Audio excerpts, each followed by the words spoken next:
에너지를 축소시키는 힘이 약합니다. 그래서 우리가 당겨보거나 뜯어보는 테스트를 보면 힘들게 느껴집니다. 그래서 모발에 따른 굵기 손상 정도에 따른 약액을 쓰는 비율을 어느 정도 가지고 계셔야 되고요. 이 메뉴를 사용을 할 때의 타임 기준이라든지 약액 선정 기준을 꼭 가지고 계셔야 돼요. 생각해 보세요. 저희들이 우리가 그냥 아무 생각 없이 계속 미용을 하고 있지만, 저도 마찬가지로 그렇게 해왔지만, 일반 한은제를 가지고 항상 연합품제를 시술을 해왔단 말이에요. 그죠? 세팅도 하고 매직도 하고. 그런데 모발만 보면 가장 많이 사용을 하고 있는 이 연합품제로 약의 비율을 어떻게 조절해야 되고 타임은 어느 정도 되면 연화가 다 나온다는 걸 알고 계시죠? 그죠? 보기만 해도 아시잖아요. 그죠? 이 한은제를 잘 알고 있으니까. 보톡스에서도 그러한 기준 정도는 어느 정도 가지고 계셔야 된다는 겁니다. 그게 없으면 굉장히 어려워집니다. 원장님들이 어려워지는 이유가 그거예요. 그 기준이 없어서. 자, 컬이 처진대요. 저희 펌을 하면. 그리고 곱슬기가 잘 안 펴진대요. 연화 문제죠. 연화펌에서는 연화가 90%죠. 그죠? 열을 맺어 주는 것도 아주 죽을 정도로 수분 많은 상태에서 100, 200도로 태우지 않는 이상은 컬은 다 잘 나옵니다. 그죠? 어느 정도 적정한 온도만 사용을 하고 수분량만 사용을 하면. 그런데 결국에는 연화 문제인데 그 기준이 명확하게 서 있지 않기 때문이라고 생각하시면 됩니다. 그래서 이제 지금 오늘 제가 제품 교육에서 가장 중요하게 생각하는 부분이 그 부분이거든요. 약이 우리 원장님들이 이 메뉴를 만약에 사용을 하실 거라면 적어도 이 정도의 기준은 가지고 계시면서 사용을 해서 이 메뉴에 대한 기준을 다시 정립을 해서 원장님 스타일에 맞는 제품으로 잘 사용을 하시면 좋겠다라는 기준이거든요. 그래서 우리 원장님 같은 경우에는 제 스타일에는 1대1로 씁니다. 건강이 8이 들어가도 되고요. 손상이 7이 들어가도 됩니다. 그런데 속도의 차이죠. 우리가 일반 연화품제의 느낌과 거의 유사하게 안정적으로 연화가 이루어지기를 원하기 때문에 저는 그래도 1대1이나 아니면 건강이 8이나 이렇게 들어갔으면 좋겠다는 겁니다.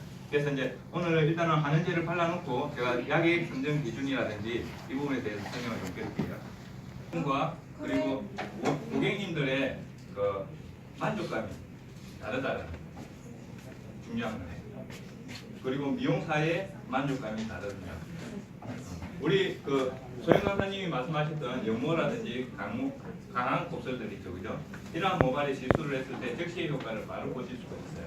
고객이 놀라는 모습을 바로 보실 수 있습니다. 일반 한은제로 시술을 많이 해보셨던 고객이라면 차이를 바로 느끼실 수 있을 정도의 차이를 바로 보실 수 있기 때문에 지금 이 메뉴가 가장 핫한 메뉴가 될 수 있을 겁니다.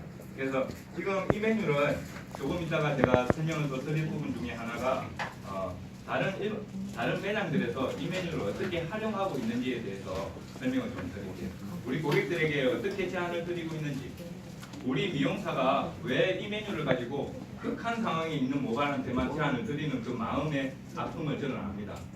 왜? 그러한 모발을 해놨을 때만 내가 돈을 건강하게 받는 기분이에요. 일반적인 손상인 머리에 내가 건강하게 시술을 잘 했는데 그만큼 더 달라고 하기가 힘든 거예요. 그 이유밖에 없습니다. 우리 미용사가 맞죠, 그죠? 그렇지 않아요? 저는 그랬어요. 저는 정말 손상이 아주 많은 탈색을 여러 번 한 머리에 웨이브를 걸었을 때는 우리 고객한테 다른 시술 메뉴보다 10만 원을 더 받는 거에 대해서 부담을 느끼지 않았어요. 그런데 버진헤어에 컬이 너무 이쁘게 했는데 10만 원 더 달라고 하기가 너무 힘든 거예요. 우리 고객 기간 여는 게 그렇게 힘들어 마음 아프고.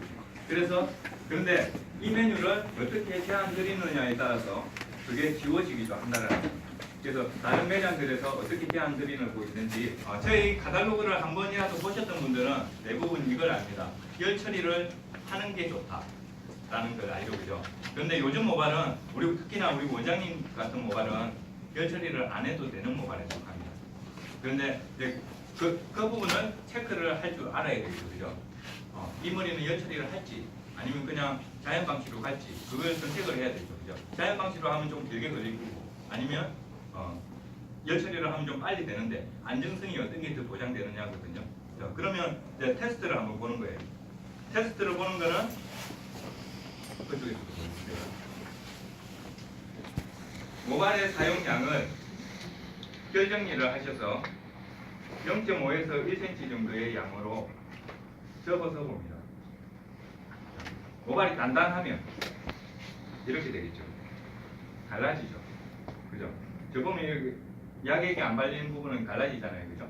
근데 약액이 발린 부분은 그냥 내가 가라는 대로 가. 안 갈라져.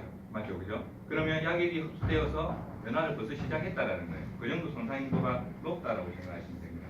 자, 그런데 모발의 손상 정도에 따라서 굵기에 따라서 이 정도의 차이가 있기 때문에 하나를 더 테스트를 봅니다. 묶어서 봅니다. 이렇게 힐껏 당기셔가지고 놓았을 때 올라오는 정도 지금 그대로 있네요. 그죠? 열처리 절대 하면 안 됩니다. 왜? 굵은 모발은 열처리 해도 돼요. 그런데 우리가 이 모발이 10개가 있으면 5개에서 6개는 손상이 있으면 6개를 위해서 건강한 모발을 천천히 연화를 봐야 되는 게 맞잖아요. 그죠? 그래서 이 모발은 이렇게